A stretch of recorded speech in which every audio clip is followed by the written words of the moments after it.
अस्सलाम वालेकुम स्टूडेंट्स, कैसे हैं आप सब। मेरा नाम है बिस्मा असगर और अभी तक हम मिलके बेसिस के कुछ केमिकल प्रॉपर्टीज़ पढ़ रहे थे। आज हम वन स्टेप फर्दर जाएंगे और हम पढ़ेंगे बेसिस के यूजेस कि हमारे पास नेचर में कैसे होती हैं और हम इसको अपने इर्द गिर्द बेसिस को यूज़ किस तरह से करते हैं। उन यूजेस को आज हम स्टडी करेंगे, तो आए चलते हैं लेक्चर की तरफ और उन यूजेस को देख लेते हैं। तो स्टूडेंट्स, आज हम बात करने लगे हैं बेसिस के यूजेस की। हमने एसिड्स के यूजेस पढ़े थे और आज हम उसी को थोड़ी सी कंटिन्यूएशन है बेसिस के यूजेस पढ़ेंगे, क्योंकि एसिड्स भी हमारी नेचर में मौजूद हैं, बेसिस भी मौजूद हैं। एसिड्स भी हमारे इर्द गिर्द हैं, बेसिस भी हमारे इर्द गिर्द हैं। तो क्यों ना हम देख लेते हैं कि आखिर ये यूज़ कहाँ कहाँ हो रहे हैं। एसिड्स में तो हमने 8 नेचुरली अकरिंग एसिड्स भी पढ़े और साथ साथ उसमें 5 ऐसे भी पढ़े जिनको इंडस्ट्रियली यूज़ कर रहे हैं। बेसिस में हम ज़्यादा डिफ्रेंशिएट नहीं करेंगे, लंबी चौड़ी बेसिस नहीं पढ़ेंगे। हमारे पास सिर्फ आप देख सकते हैं 6 बेसिस हैं जिनके यूजेस हमने देखने हैं कि क्या क्या होते हैं। तो चलें, सबसे पहली बेस सोडियम हाइड्रोक्साइड, बहुत इंपॉर्टेंट बेस। मैंने आपको पहले भी बताया, सोडियम हाइड्रोक्साइड आपके पास कास्टिक सोडा के नाम से भी आती है। इसका यूज़ ये है कि this is use to manufacture soap. Soap की मैन्युफैक्चरिंग में यूज़ होती है। सोप, आपको याद होगा जब हमने बेसिस का इंट्रोडक्शन पढ़ा था तो हमने ये बात की थी कि सोप्स में हमारे पास या क्लीनिंग एजेंट्स में हमारे पास बेसिस मौजूद होती हैं। तो जो सोप है, साबुन है, which you use, I use, everybody uses, जो हमारे घरों में होता है, चाहे वो बार सोप हो चाहे वो लिक्विड सोप हो, उसमें हमारे पास सोडियम हाइड्रोक्साइड की प्रेजेंस होती है। तो साबुन, soap, soap contains sodium hydroxide. ये आपने याद रखना है कि सोडियम हाइड्रोक्साइड जो है वो हेल्प आउट करता है सोप की मैन्युफैक्चरिंग में। दूसरी base calcium hydroxide is used for manufacturing of bleaching powder. सबसे पहले वही हमारे पास सफाई सुथराई की जो हमने बात की कि कुछ चीज़ें हैं जो क्लीनिंग डिटर्जेंट्स या क्लीनिंग एजेंट्स में यूज़ होती हैं, बेसिस हैं कुछ ऐसी। तो दूसरी बेस जो हम पढ़े हैं वो है कैल्शियम हाइड्रोक्साइड। उसके बाद है softening of hard water. Hard water की यहाँ पे हम बात डिटेल में नहीं करेंगे, लेकिन मैं आपको ये बता दूं कि वाटर की जब हम बात करते हैं तो इसमें दो तरह की प्रॉपर्टीज़ आती हैं। एक होता है हार्ड वाटर, दूसरा होता है सॉफ्ट वाटर। वाटर की जब हमने प्रॉपर्टीज़ डिस्कस करनी है, हम इसको वैसे तो तब डिस्कस करेंगे, लेकिन जो हार्ड वाटर होता है इसको जब सॉफ्ट करना होता है तो उस प्रोसीजर में हार्ड वाटर को कैल्शियम हाइड्रोक्साइड बेस से गुजारा जाता है और बेस से गुजारने के बाद वो वाटर सॉफ्ट हो जाता है। तो हार्ड वाटर की सॉफ्टनिंग के लिए भी हमारे पास कैल्शियम हाइड्रोक्साइड यूज़ होता है। और तीसरी चीज़ बेटा ये है कि neutralizing acidic soil and lakes due to acid rain. Acid rain की भी अभी हमने बात करनी है आगे, तो परेशान नहीं होना। कोई ऐसी चीज़ नहीं है कि जिसको आप कहें कि वो इसका तो सिर्फ रट्टा मारना है, क्योंकि हमें तो पता ही नहीं होता क्या है।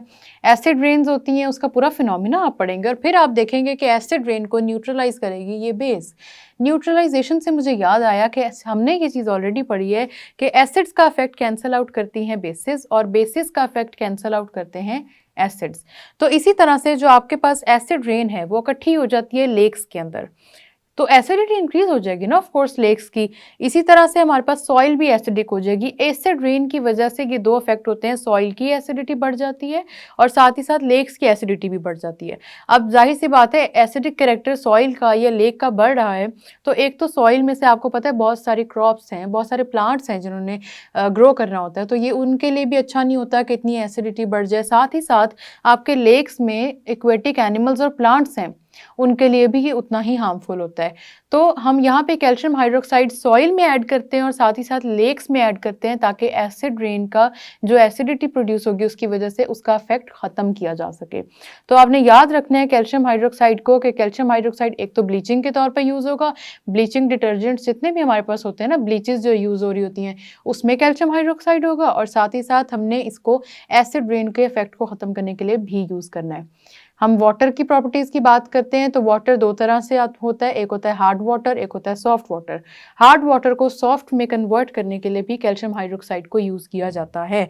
तो दो बेसिस पढ़ ली, सोडियम हाइड्रोक्साइड सोप की मैन्युफैक्चरिंग और कैल्शियम हाइड्रोक्साइड एक तो वाटर को सॉफ्ट करेगा, एसिड रेन के इफेक्ट को न्यूट्रलाइज करेगा, साथ ही साथ ब्लीचिंग पाउडर में भी यूज़ हो जाएगा।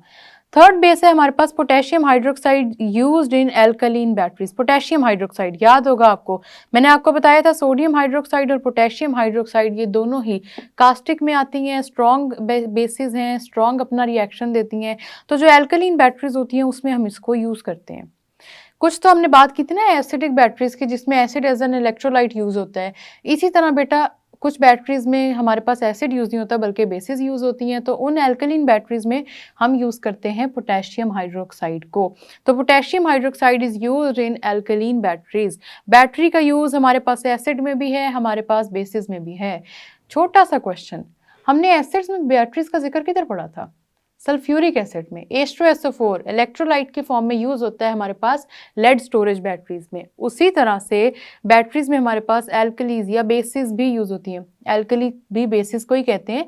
इसमें भी डिफरेंशिएटिंग फैक्टर्स कुछ हैं कि एल्कली किसको कहते हैं, बेसिस किसको कहते हैं, वो हम पढ़ेंगे आगे। अभी के लिए आपने याद रखना है कि एल्कली और बेस एक ही चीज़ होती है, एक ही चीज़ के दो नाम है। तो जो एल्कलाइन बैटरीज होती हैं उसके अंदर हमारे पास पोटेशियम हाइड्रोक्साइड यूज होता है।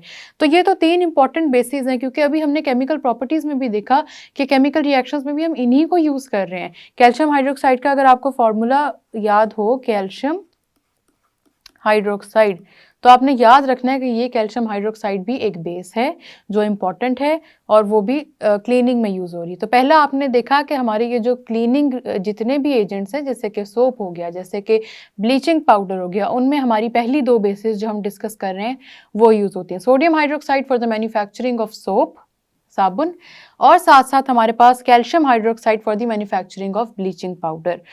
कैल्शियम हाइड्रोक्साइड क्योंकि बेस है, एसिड के इफेक्ट को न्यूट्रलाइज कर सकती है, तो एसिड रेन में भी यूज हो जाएगी, और साथ ही साथ हार्ड वाटर को सॉफ्ट में कन्वर्ट करने के लिए भी हम इसको यूज कर सकते हैं। तीसरी बेस हमारे पास पोटेशियम हाइड्रोक्साइड। एल्कलीन बैटरीज जितनी भी मौजूद होंगी उनके अंदर हमारे पास पोटेशियम हाइड्रोक्साइड यूज हो जाएगा। चौथी बेस देखिए मैग्नीशियम हाइड्रोक्साइड। बहुत ही इंपॉर्टेंट बेस है, बहुत ही इंपॉर्टेंट बेस। मैं इसको इसलिए कह रही हूँ क्योंकि आपके मेडिसिन में ये बहुत ज़्यादा यूज होती है। मेडिसिन में बेस क्यों यूज होगी? आपको याद होगा हमने बात की थी कि हमारे स्टमक में एसिड ऑलरेडी प्रेजेंट होता है और उसकी एसिडिटी इंक्रीज होने की वजह से वो कोई मेडिसिन ऐसी दी जाती है जो बेस होती है। वो बेस उस एसिड के कैरेक्टर को न्यूट्रलाइज कर देती है या उसके इफेक्ट को न्यूट्रलाइज कर देती है। देखें यहाँ पे हमने क्या पढ़ा, लिखा भी हुआ है, it is a base use to neutralize acidity in the stomach.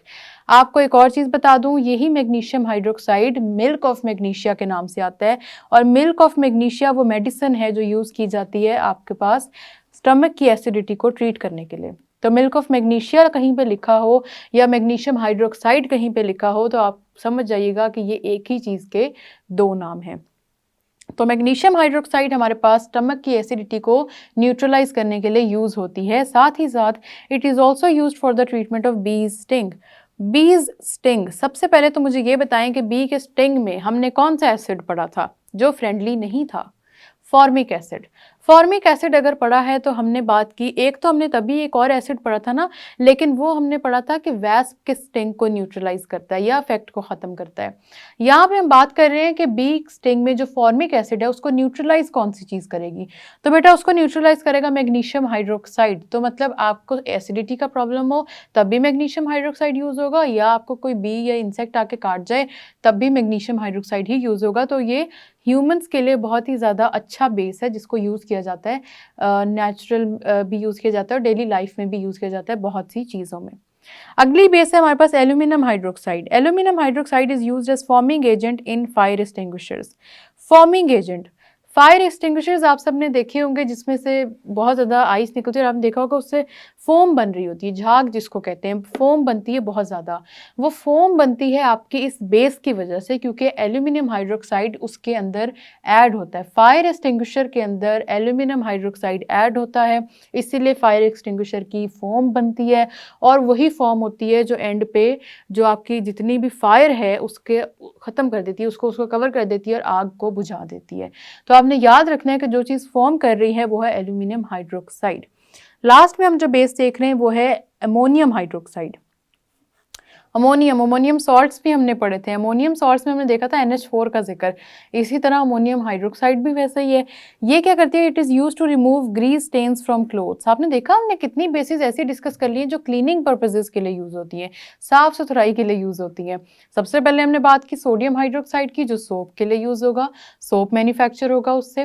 फिर हमने बात की कैल्शियम हाइड्रोक्साइड की। कैल्शियम हाइड्रोक्साइड अब कहाँ यूज हो रहा है? ब्लीचिंग एजेंट्स में यूज हो रहा है, ये भी क्लीनिंग पर्पज हो गया। और तीसरा आप देख लें कि अमोनियम हाइड्रोक्साइड आपके जो कपड़ों के ऊपर कोई निशान होते हैं, ग्रीज होते हैं, कोई भी किसी भी किस्म के निशान की बात कर लें जिसकी वजह से वो कपड़े गंदे लग रहे होते हैं, तो जब वो धुलते हैं तो आपके पास जितने भी क्लीनिंग एजेंट्स हैं उनके अंदर अमोनियम हाइड्रोक्साइड प्रेजेंट होता है, जिसकी वजह से वो कपड़े फिर धुल के साफ हो जाते हैं, जितने निशान होते हैं वो उतर जाते हैं, उनको डीटैच कर दिया जाता है ना कपड़ों से, तो वो आपको ऐसे ही लगता है जैसे ड्रेस ब्रांड न्यू है और उसमें कोई निशान कभी था ही नहीं। इसलिए आपने याद रखना है कि अमोनियम हाइड्रोक्साइड जो है वो रिमूव करेगी stains from cloth, specifically grease stains from cloth. Grease stains का मतलब होता है ग्रीज, ऑयली, कोई चीज़ ऑयली अगर आपके कपड़ों पे लग जाए ना तो उससे आपको पता है ग्रीजी सा एक बड़ा डिफरेंट सा स्टेन लग जाता है, जो नज़र भी आ रहा होता है और जो फील भी बड़ा बुरा दे रहा होता है कपड़ों को। तो जो ग्रीज स्टेन्स होते हैं ना उनको रिमूव करने में हमारे पास अमोनियम हाइड्रोक्साइड बहुत ज़्यादा हेल्पफुल होती है। तो याद रख लेना बेटा, आपने 6 बेसिस यूज़ की, हमने 6 बेसिस के यूजेस देखे हैं। सबसे पहली सोडियम हाइड्रोक्साइड भी क्लीनिंग में यूज़ होगी, सोप के लिए सोडियम हाइड्रोक्साइड, कैल्शियम हाइड्रोक्साइड भी क्लीनिंग में यूज होगी ब्लीचिंग पाउडर में, और थर्ड हमारे पास अमोनियम हाइड्रोक्साइड, वो भी क्लीनिंग में यूज होगी कपड़ों की क्लीनिंग के लिए। ठीक हो गया। इसके अलावा आपने याद रखना है कैल्शियम हाइड्रोक्साइड वाटर की सॉफ्टनिंग करेगी और क्या करेगी, ये एसिड रेन के इफेक्ट को न्यूट्रलाइज करेगी। हमेशा आपने बात याद रखनी है, मैग्नीशियम हाइड्रोक्साइड मेडिसिन में यूज़ होता है, मिल्क ऑफ मैग्नीशिया इसको कहते हैं, स्टमक एसिडिटी को न्यूट्रलाइज करता है, दवाइयों में ही आता है, मेडिसिन में ही आता है। और जब एसिडिटी इतनी ज़्यादा बढ़ जाए, हार्टबर्न इतना ज़्यादा होने लग जाए कि हॉस्पिटल जाना पड़े, तो जो फौरी जिस चीज़ से आराम आता है वो यही मैग्नीशियम हाइड्रोक्साइड है, मिल्क ऑफ मैग्नीशिया मेडिसिन में यूज़ होता है, ये स्टमक की एसिडिटी को न्यूट्रलाइज करता है।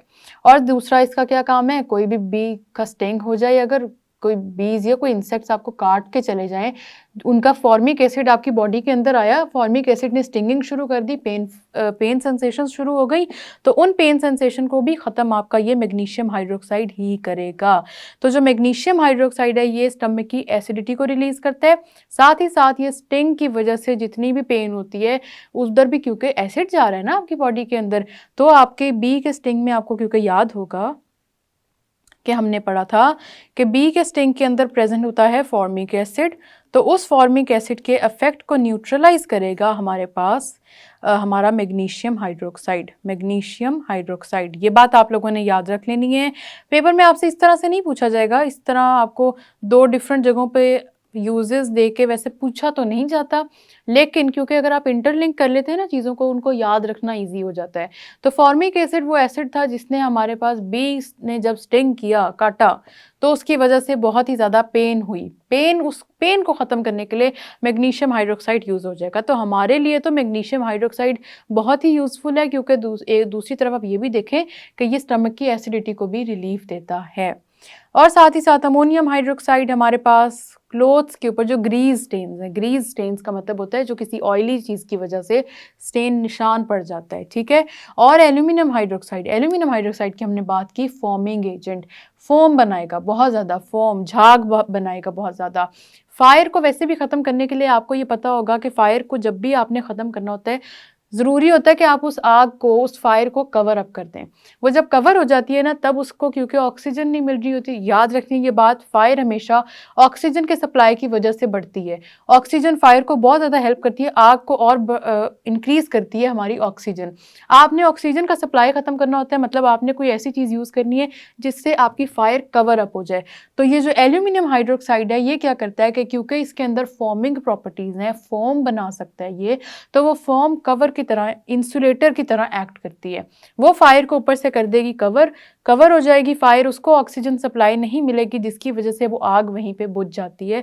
इसलिए फायर एक्सटिंग्विशर्स की इतनी वैल्यू है, इसलिए हमारे पास ये बिल्डिंग्स में, घरों में अक्सर मौजूद भी होते हैं, ठीक है। आपने ये बात समझ लेनी है। 6 बेसिस हैं, 6 बेसिस का याद कर लो कि एक बेस तो सोप के लिए सोडियम हाइड्रोक्साइड, दूसरी base calcium hydroxide bleaching powder के लिए यूज़ हो गई, और सफाई सुथराई की ही बात करेंगे, और आखिरी बेस हमारे पास अमोनियम हाइड्रोक्साइड, वो भी इसी सफाई सुथराई के काम में चली जाएगी, मतलब कि it will remove grease stains from clothes. साथ ही साथ एसिड रेन के इफेक्ट को न्यूट्रलाइज करेगा कैल्शियम हाइड्रोक्साइड। मैं इन चीज़ों को रिपीट इसलिए कर रही हूँ क्योंकि एमसीक्यू में ये चीज़ पूछी जा सकती है कि what base will neutralize the effect of acid rain, तो आपका आंसर होगा calcium hydroxide. Which base is used for softening of hard water, तो भी आपका आंसर होगा calcium hydroxide. Alkaline batteries which base is used in alkaline batteries, तो आपका answer है पोटेशियम हाइड्रोक्साइड। साथ ही साथ आपसे ये भी पूछा जा सकता है where is potassium hydroxide used in alkaline batteries. तो इस तरह से आपने याद रखना है कि आपके पेपर में क्वेश्चनिंग इस तरह आ सकती है कि या तो शॉर्ट क्वेश्चन में पूछ लेंगे कि define the uses of basis, तो आपने ये 6 बेसिस याद कर लेनी है। इनमें क्लीनिंग प्रॉपर्टीज़ बहुत इंपॉर्टेंट है। 3 बेसिस में कुछ भी याद ना आए तो बेटा लिख देना कि क्लीनिंग एजेंट्स में ये यूज़ होते हैं, सोडियम हाइड्रोक्साइड, कैल्शियम हाइड्रोक्साइड और अमोनियम हाइड्रोक्साइड। ये तीनों यूज़ हो जाएंगी आपके क्लीनिंग पर्पजेज़ के लिए। उसके अलावा जो कैल्शियम हाइड्रोक्साइड है न्यूट्रलाइज भी करेगी और पोटेशियम हाइड्रोक्साइड एल्कलीन बैटरीज में यूज होगी। इसी तरह इसको दोबारा देखो और इसको रिवाइज करो। तो आपने देखा कि किस तरह हमने 6 बेसिस का जिक्र किया और उनका कहाँ कहाँ यूज़ केस है वो भी देख लिया। आप उसको कैटेगराइज करके लिखो कि कहाँ पे कौन सी क्लीनिंग एजेंट्स में यूज़ हो रही हैं, कौन सी का बैटरीज में यूज़ है, कहाँ पे आप ह्यूमन लाइफ को बचाने के लिए यूज़ कर रहे हैं। इस तरह कैटेगराइज करके लिखो, आपको बड़े आसानी से इन सब के यूजेस याद हो जाएंगे। बेसिस पे इनके यूजेस पे एमसीक्यूज आ सकते हैं, शॉर्ट क्वेश्चंस आ सकते हैं, इसलिए प्लीज़ इस पे फोकस करें और इस पे लाजमी फोकस करके इनको याद भी करें। आगे हम मज़ीद भी इस बारे में बात करेंगे और थोड़ी सी मैं आपकी क्वेश्चनिंग भी करूंगी, लेकिन अभी तक के लिए इतना ही था। इन्हीं को रिवाइज करो। हम मिलेंगे नेक्स्ट लेक्चर में, तब तक के लिए अल्लाह हाफिज़।